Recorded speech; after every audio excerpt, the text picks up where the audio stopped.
A room, 17th Bay, West Cellar, behind the shipping tags the scrap indicated. Older tags. Catalog prefix 3A. There was a small symbol like a crooked anchor in the margin. Jonna read the line twice in the way one might read a summons.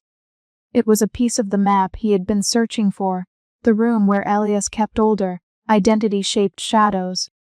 He felt the air inside him go thin, like a pocket of light in a cloud. "Why give me this?" he asked. Faye didn't look at him. "Because you moved a girl on the pier last month." Her voice dropped. It was neither accusation nor praise, only a recognition he could not deny. "Because you kept a ledger and you keep your promises the way people keep a hand to a wound. I thought maybe you could do something other than sell, something less tidy." She shrugged. "Maybe I'm tired of being told how to feel." Jonna's mouth tasted of metal. He had become used to being useful in a manner that kept him separate. He took sorrow, he made it softer, he signed a name, he kept the measure exact. The ledger was a moral instrument and a posture. It made him a limb for a small economy of forgetting. The scrap in his hand rearranged him. With that folded line of ink, he could go to the West Cellar and see what Elias held. He could find his own shadow if it was there. And yet the path forward was bordered by other people's chests. There was the arithmetic of trade one shadow for another, or a shadow taken to store in a place where sorrow was catalogued like spice. To retrieve his own might mean to take someone else's capacity to remember what shaped them. The thought sat in his ribs like a stone. "You will want something if I help you," he said, testing her. "I don't ask for much," she said quickly. "I ask for less fear in the place I have to wake up. I ask that when you have it you don't," her voice snagged. "Don't make it tidy. Don't put it on a shelf and call it preservation. If it's my doing, I want to see it return to the person who made it, if they still live. If you take one back, then you'll have to do more than keep it. You'll have to know the weight." There was negotiation in the way she spoke, bargaining that felt like a plea. Jonna looked at her face and realized that she expected the knowledge that she had placed him on the same moral line. Either he would prove his craft could be used differently, or he would simply become another thief for a bookish man who dealt in human sorrow. He thought of Gideon Pry, who served Elias in a way that made every paper folded into sanctity. Gideon's meticulousness had always seemed to Jonna less a virtue than a defense, a belief that if you rendered pain into tables and columns, it could not wander back into bodies. He thought of old Tilda, who had refused years ago to catalogue a mother's acute regret and had kept the memory at home, where it burned and taught rather than sold. He thought of Mara, who, when he had tried to share the ledger's truths in barter and conversation, had torn the conversation into honest pieces instead of smoothing them. "You do not expect me to make a bargain with the town," Jonna said, because that was what the ledger torn, partial, smudged had become. Faye reached out before he could stop her. Her fingers brushed his hand and he felt a small, human certainty. She was not merely a spy, nor merely a child of convenience. She wanted a different world, or at least she wanted to know whether it could exist. "No," she said. "I want to know if you would rather fix something than hide from the cost of fixing it. I want to know if there is someone who will not sell mercy the way we sell bread." Jonna's answer was the sound of the gulls scraping the sky. He could imagine walking into the West Cellar, moving past the shipping tags, watching the shelves of jars, the tags that named not just a sorrow, but the moment that had shaped a life. He could imagine him standing between Gideon's precise stacks and Elias's patient calm, and taking from a shelf a shadow that might be his cold, dark, exact. He could imagine the weight of a name returned, the sudden opening in a face where a memory fit back in place. He could imagine the reaction that would follow, gratitude or anger, or a slow collapse as people realized what had been pulled away from them. "I won't promise what I cannot keep," he said finally. "I only ask you to consider what you will do," Faye said. She looked at him steadily, as if she tried to measure the distance between his hands and his heart, and bring back news. "If you take anything, let it be clear and slow and with consent if you can. If you expose him, know that many will blame you for bringing back what they'd rather not hold. That is the choice. She turned to go before he could frame a reply. Jonna watched her move through the stalls with that peculiar lithe stealthiness she had. She seemed to belong to both sides of the street, the ledger and the quay. He folded the scrap and tucked it into his coat. It felt like a summons in his pocket. That evening he told Mara in measured phrases. They met at the rope bridge where the fishnets hung like familiar, unembellished curtains. The bridge swayed a little when they spoke, making the conversation feel like a choreographed smallness. Jonna could feel the evening seeping into his coat. The smell of cured fish and salt and rope came to him as it always did, anchoring him in the ordinary world. Mara listened without interrupting. She had a way of holding her face that made Jonna want to say everything, only to find that, when he opened his mouth, the words were too big. "So you think you can go to the cellar," she said at last, "and find it, and what if it's not there? What if it's something else, Jonna? What if somebody else lost it, and you take theirs because you cannot bear being without?" Her voice was practical. She did not marshal indignation for dramatic effect. She listed consequences as if they were shipments. If you take another person's shadow, you make them smaller, maybe not smaller to others, but smaller to themselves. They will not have that part of memory which sometimes does the hardest work for a person. They might manage without it. They might be safer, or they might be ruined. Or they might find some other truth and become strange in ways we cannot mend. If you expose Elias, you will pull open a wound on the town.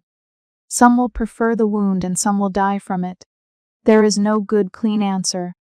Jonna felt the old reflex to fix a want rooted in being a boy who learned to keep things steady by making jars of secrets. He thought of citizens who had smiled, returning to their tasks after deals with him. He thought of the way his hands had learned to measure remorse and fit a different shade in its place. He thought of old Tilda's face when she had once refused a trade and had borne the consequence. That memory of Tilda's steadiness was not sentimental. It was a ledger of its own, a ledger of refusal. Jonna wanted to be brave in the way she had been. But bravery for him had never been the theft of pain from others. It had been the taking of responsibility with an attempt at crafting restitution. The scrap in his pocket asked if he could do either. He left Mara on the bridge with the rope creaking underfoot and walked back to the narrow room he occupied above a painter's studio. The room smelled of oil and salt and a child's abandoned blanket. He laid his ledger on the table and smoothed his palm across its cover, feeling the grooves of a life in ink. Gideon and Elias tightened the nights after the market.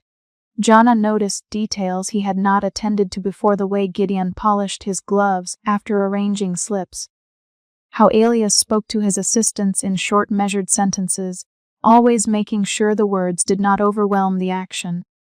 Once, when Jonna passed the front of Elias' shop, Gideon looked up, his eyes arresting Jonna briefly with a neutrality that was actually watchfulness.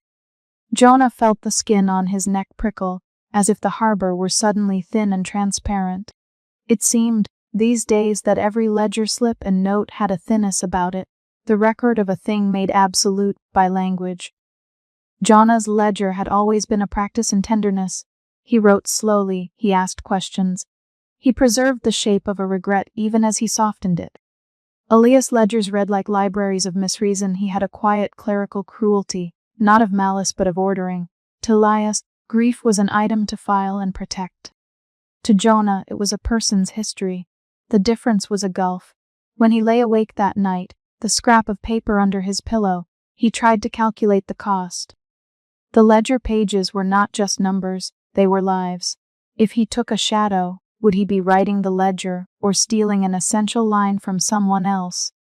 If he lifted the lid on Elias' operation, would the town come together to claim its memory, or would it fracture into accusations and pointed fingers?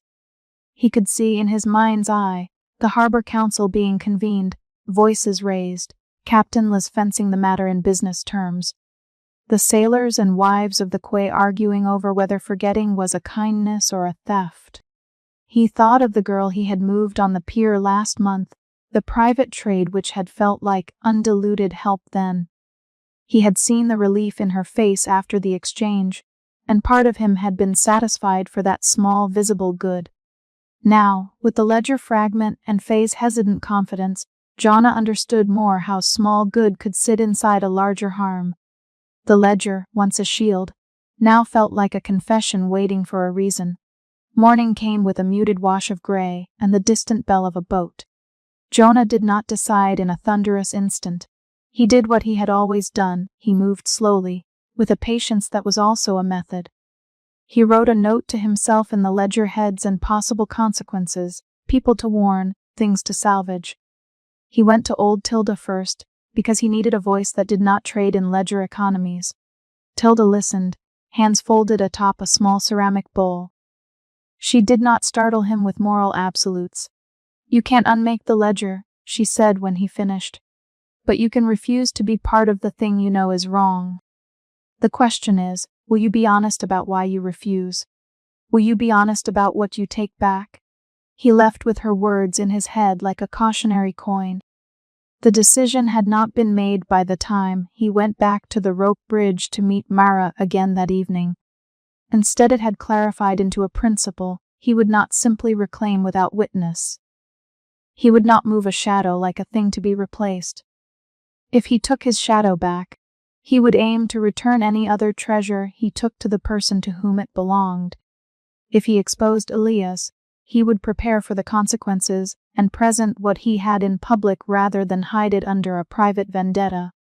Mara listened, and when he finished she said, "Then be clear. Be slow. If you must do it, then do it as if the town were watching, because it will be. The people you take from are real, Jonna. Be someone who can answer them." It was not a plan so much as a vow. It was practical, and it was a small tender thing to be held in the mouth before action. That night Jonna slept with the ledger scrap tucked under his mattress and the knowledge that the West Cellar's door stood within reach. He knew how to move there. There were times in his life he had moved places in the night, trading his own small thefts for food and for shelter. He had never before contemplated a theft that would require him to know the shape of someone else's life in order to justify taking it back. He had never before been tempted to be complicit in another act of erasure in order to repair an erasure done to him. Outside, the fog rounded the harbor like an unbroken question. Jonna's choice rested in the hush between breathing and the city's next exhalation.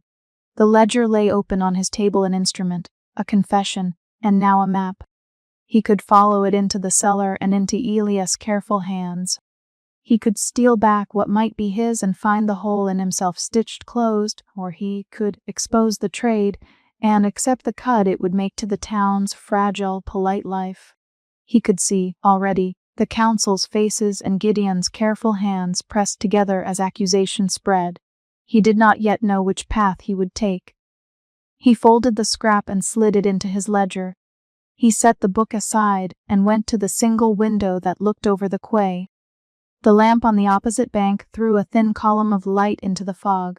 Someone laughed distantly, a small, private sound. Jonna pressed his forehead against the cold glass and felt a sudden new hunger for a kind of courage that was not solitary. He wanted to be able to look the people he had helped and harmed in the eye and say, honestly, what he had done and why. Faye had given him a key, or at least a direction.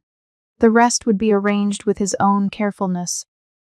He slept in the shape of a person who knew that morning would not bring simple answers. He does not decide the next step that night.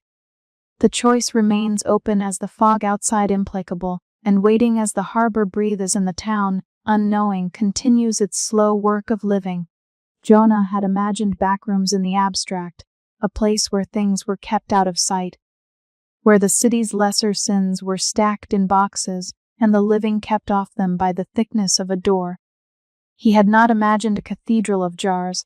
He had not imagined windowless shelves, breathing in the steady heat of lamp oil, each line and row like pews for grief. The doorway was a hair wider than he expected. Elias' shop front had been the kind of place that asked nothing of passers by, an unremarkable facade of leaded glass and pale wood. a brass latch slightly oxidized where hands came and went. Jonah had watched the building for a week, following the rhythm of comings and goings at various hours, listening for the slant of voices, and tracing the way the light fell on labels that never stayed long. It was a narrow, ordinary moment, a bell muffled by fog, and then he was through a service door that yielded to a corridor smelling of paper, salt, and something like the inside of a sealed chest. He stood for a moment in the corridor and felt how the town itself seemed to draw the line there. Outside, the quay's fog moved indifferent and patient.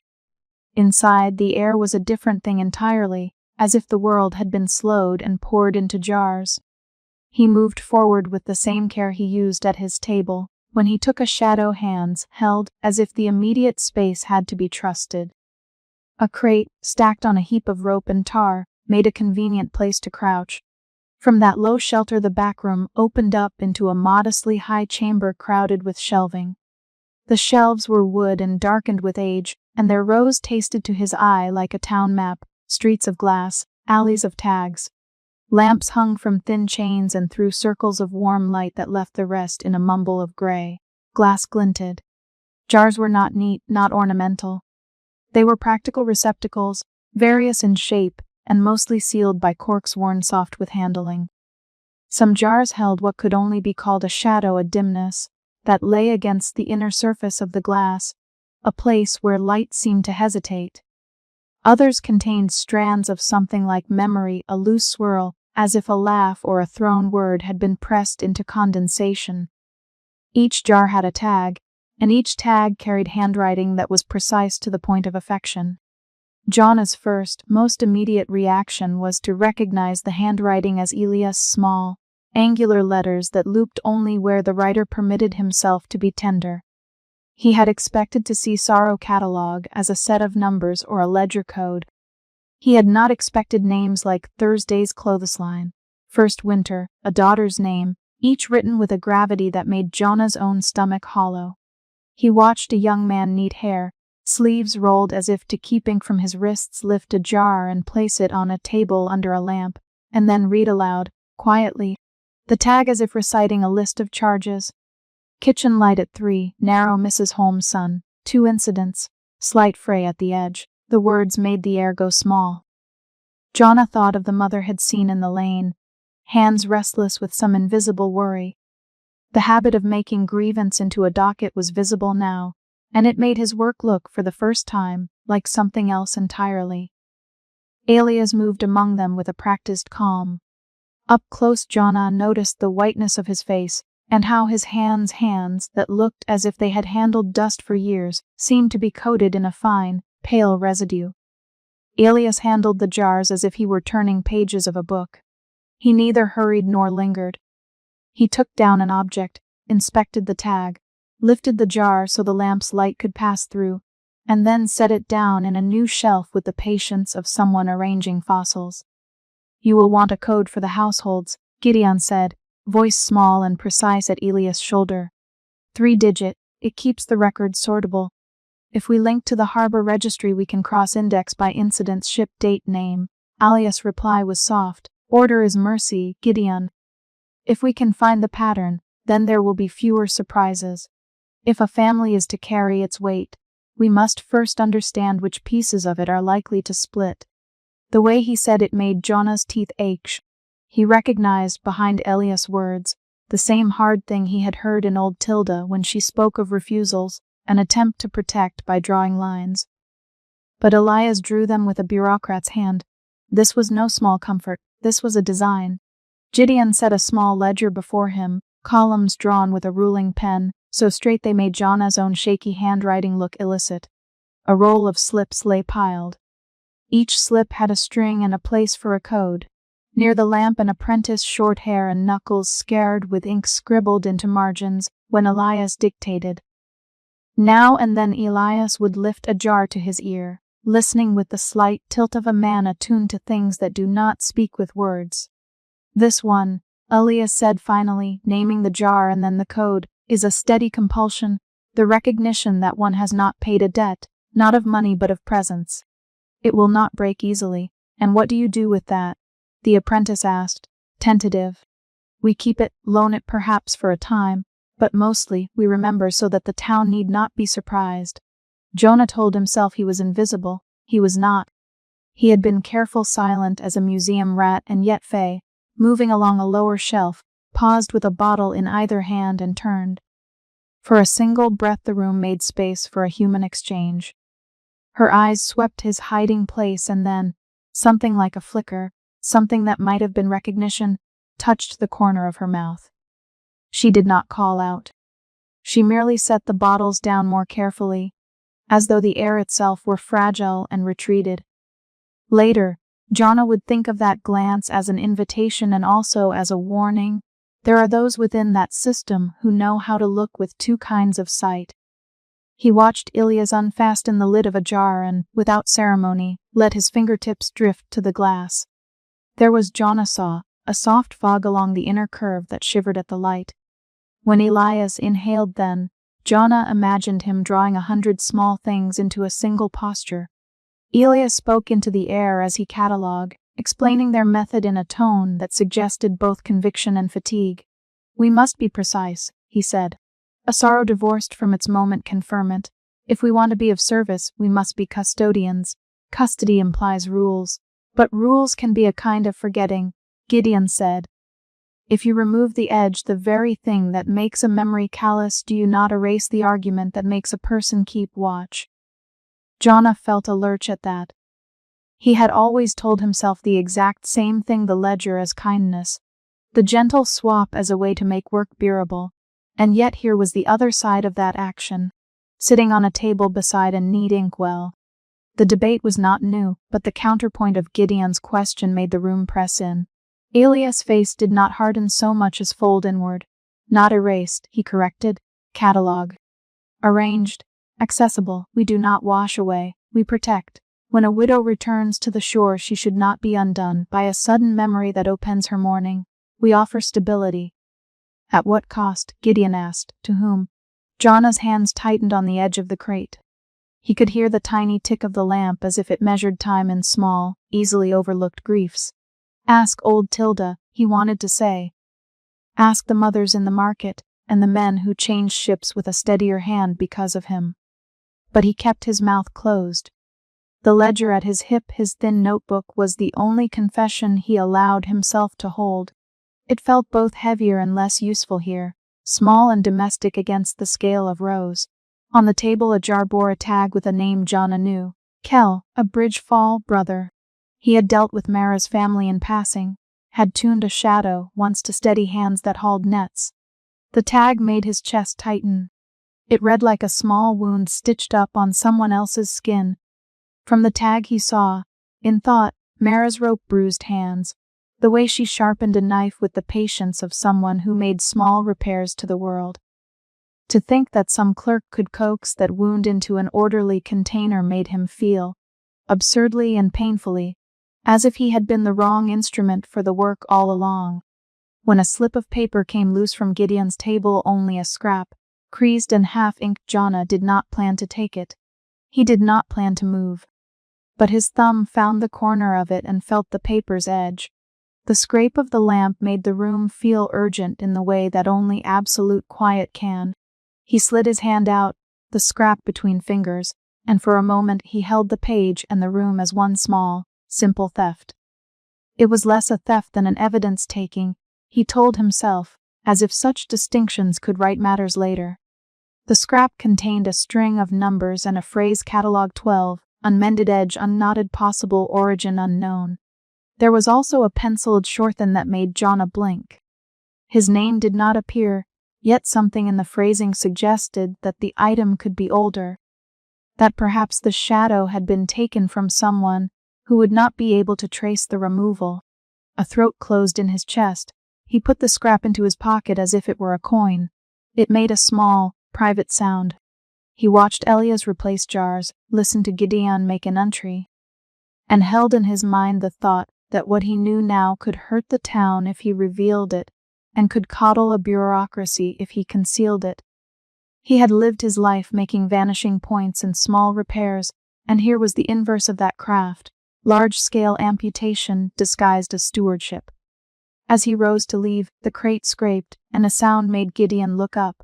Jonah froze where he was, body folded into the dark of a narrow lane between shelves. The man at the table looked toward the shadow and smiled in a way that was almost a benediction, not a smile that sought him out, but one that was offered to the room. "Another is arranged for pickup tomorrow," Gideon said, to no one in particular. "A neat exchange. The wife will be spared the waking." Elias' reply was quiet. "We do what we can." For a moment Jonah felt the old, useless anger, a notion that there must be a way to make every wrong right immediately if only one had the leverage. He thought of the ledger in his own pocket, the instructions he kept for himself about how to match a shadow to a need. And he thought of the ways he had softened, tugged, and offered substitutes that made living easier for neighbors. He thought of the family who had returned to table and eaten with fewer tremors because a sharp edge had been sanded away. The back room did not make him a villain. It made him part of a larger, stranger thing. He left with the scrap and with the image of rows and tags. He left with a small, private horror that hollowed him like tidewater takes away at the edge of a quay. Outside the door the fog waited in the same soft way. The quay houses looked like dark teeth. He moved along the narrow lane between buildings, keeping the scrap folded in his palm. The paper was warm. The lamp's yellow remained in it for a breath. When he reached the first corner, he paused and let the town be itself again. A cart rolled by somewhere, the creak of wood and the bark of a man making a small, blunt joke to his companion.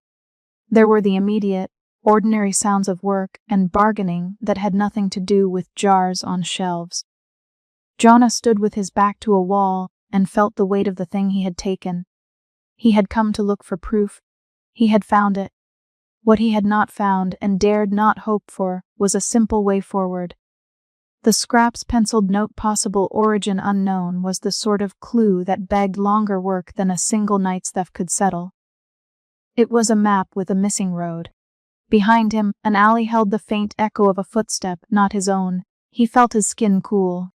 He remembered how, when he was younger, he used to put small things into jars and keep them for fear of losing them: stones, a curl of hair, a button.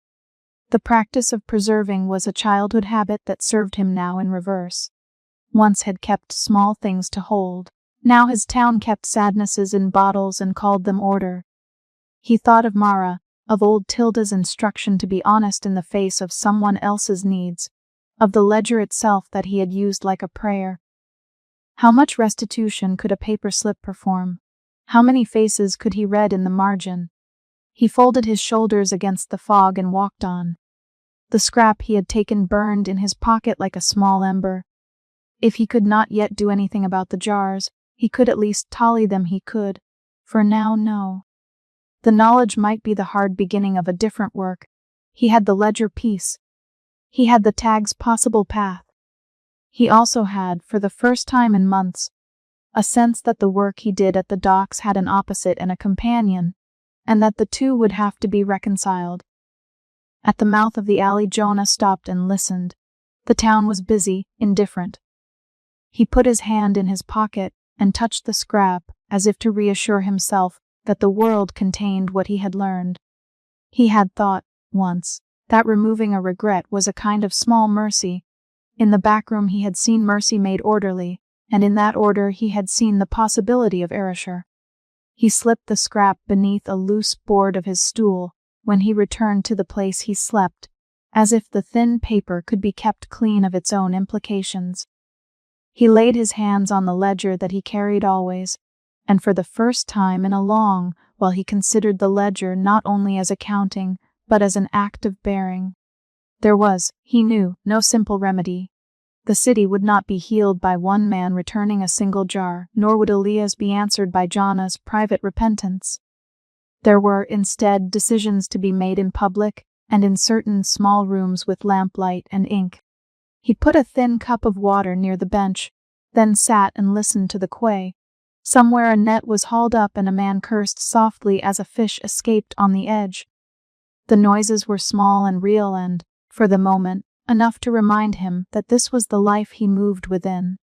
He rubbed his thumb over the corner of the scrap in his pocket and thought, with a clarity that terrified him, of the work ahead, ledger comparisons,